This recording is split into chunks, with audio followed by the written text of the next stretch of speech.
Welcome to Blizzard Fire. We hope this video helps fire up your solution.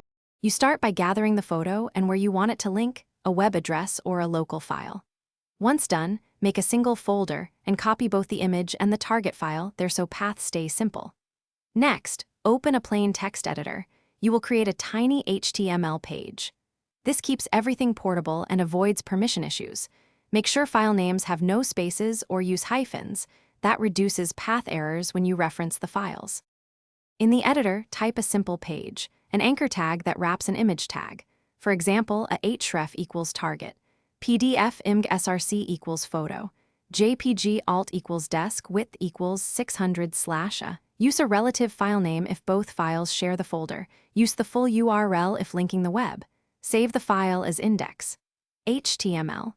This method creates a visible photo that is also a clickable link. The browser. Save your HTML file and double-click it to open in a browser.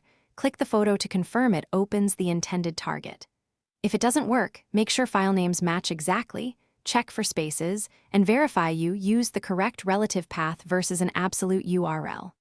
Also, some browsers block local file access if opened from certain locations. Move the folder to Documents or enable local file links. If sharing, zip the entire folder or upload the folder to a web host so links remain functional.